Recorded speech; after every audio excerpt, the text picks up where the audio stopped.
Income, ठीक है। Residential status में जो अमेंडमेंट आई है वो किसके लिए आई है? Person of the Indian origin and the person of the Indian citizen, ठीक है।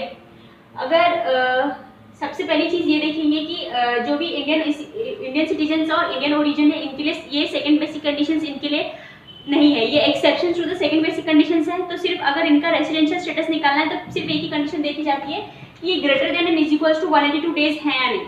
अगर वो है तो फिर वो रेसिडेंट हो जाते हैं। फिर further basic conditions, additional condition check करते हैं कि if they fulfil the additional other additional conditions तो वो रेसिडेंट हो जाते हैं, रेसिडेंट ऑर्डिनरी रेसिडेंट हो जाते हैं। लेकिन अगर वो एडिशनल कंडीशंस फुलफिल नहीं करते हैं तो वो रेसिडेंट नॉन ऑर्डिनरी रेसिडेंट है। लेकिन अगर आप ऐसे पर्सन है जो पर्सन ऑफ इंडियन सिटीजन और इंडियन ओरिजिन है और आपका जो total stay in previous year है it is less than and मतलब लेस देन है 182 डेज से, ठीक है।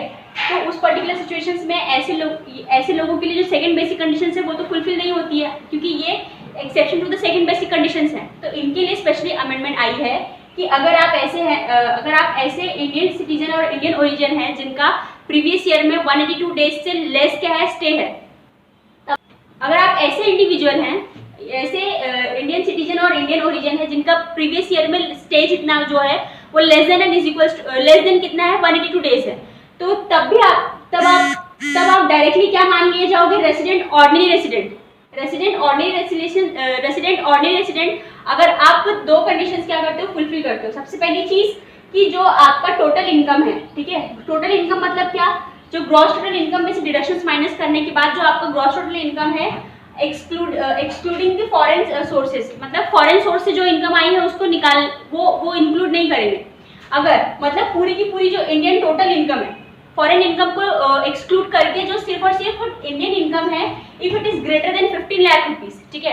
अगर ये income greater than 15 lakh rupees है तो हम ये दो चीजें चेक करेंगे कि आपने अगर रिलेवेंट प्रीवियस ईयर में, मतलब रिलेवेंट प्रीवियस ईयर मतलब क्या? ये जो अपना असेसमेंट ईयर है इससे रिलेवेंट प्रीवियस ईयर जो है, अगर रिलेवेंट प्रीवियस ईयर में आपका स्टे 182 डेज या फिर उससे ज्यादा है, ठीक है। अगर रिलेवेंट प्रीवियस ईयर में आपका जो भी स्टे है वो 182 डेज या फिर उससे ज्यादा है, प्लस उसके साथ, ठीक है, आपका प्लस उसके साथ आप four preceding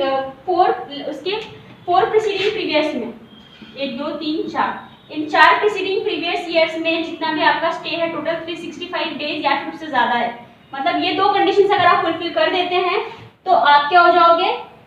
non ordinary resident हो जाओगे। लेकिन अगर आप ये कंडीशंस भी फुलफिल नहीं करते तो आप क्या हो जाओगे? नॉन रेसिडेंट हो जाओगे।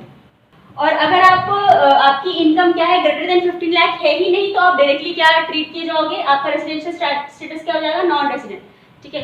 तो क्या अमेंडमेंट बोलता है कि अगर आप एक ऐसे पर्सन है जो person of Indian origin and Indian citizen से बिलोंग करते हैं, ठीक है, पर्सन ऑफ इंडियन ओरिजिन और पर्सन ऑफ इंडियन सिटीजन, ठीक है, और आपका जो टोटल स्टे है प्रीवियस ईयर में it is less then 182 days है, तो ऐसे लोगों के लिए क्या ये अमेंडमेंट आई है कि अगर जो इंडियन इनकम है, आपकी जो टोटल इंडियन इनकम है, if it is greater than 15 lakh rupees, जो सिर्फ इंडियन सोर्सेज से है, फॉरेन इनकम इसमें इंक्लूडेड नहीं है, if it is greater than 15 lakh rupees, अगर it is less than 15 lakh rupees तक कुछ नहीं हो सकता, आप डायरेक्टली नॉन रेसिडेंट हो जाओगे।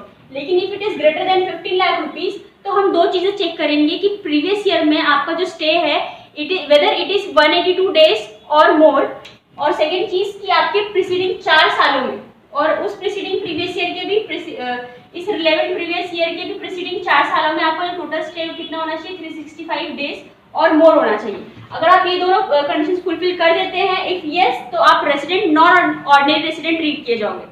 आपका रेसिडेंशियल स्टेटस क्या हो जाएगा? डायरेक्टली रेसिडेंट, और आपका रेसिडेंशियल स्टेटस क्या हो जाएगा? रेसिडेंट नॉन ऑर्डिनरी रेसिडेंट, ठीक है। लेकिन अगर आप ये कंडीशंस भी फुलफिल नहीं करते हो, ठीक है, ना ही आपका स्टे 182 डेज या फिर उससे ज्यादा है, ना ही आपके 4 प्रीसीडिंग प्रीवियस ईयर में 365 डेज हैं, तो आप नहीं है ऐसा, अगर ये कंडीशंस आप फुलफिल नहीं कर पा रहे हो तो आप क्या ट्रीट किए जाओगे? नॉन रेसिडेंट, ठीक है। मतलब ये दोनों कंडीशंस फुलफिल होनी बहुत इंपॉर्टेंट है, दोनों एक साथ इंपॉर्टेंट है, ठीक है। तो यही है amendment which is very important, और एग्जामिनेशन पॉइंट ऑफ व्यू से भी ये बहुत ज्यादा इंपॉर्टेंट हो जाता है।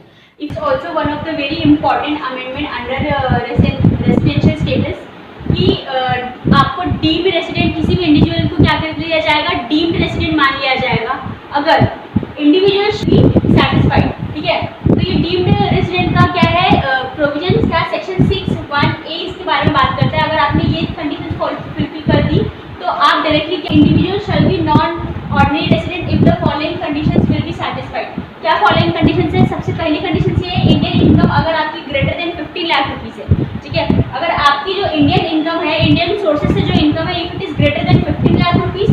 और दूसरी चीज़, अगर आप किसी और जगह पूरी दुनिया में किसी भी जगह पे क्या कर रहे हो, टैक्स पे नहीं कर रहे हो। अब ये ऐसा कौन इंडिविजुअल होता है? बहुत बार ऐसे होते हैं कि कुछ लोग अपनी रेसिडेंस इस तरीके से प्लान करते हैं, जगह जगह पर भी पूरी वर्ल्ड में घूमते रहते हैं और इस तरीके से प्लान करते हैं कि वो कहीं पे भी रेसिडेंट नहीं होते। अगर वो कहीं पे भी रेसिडेंट नहीं है तो वो क्या तब तो उनका कहीं भी इनकम टैक्सेबल होगा ही नहीं। तो फिर इंडिया में तब ऐसे लोगों के लिए क्या प्रोविजन लाया गया है कि अगर आपकी Indian income is greater than 15 lakh rupees है और आप कहीं पे भी किसी भी जगह पर टैक्स पे नहीं कर रहे हो, तो उस पर्टिकुलर सिचुएशंस में आप क्या मान लिए जाओगे?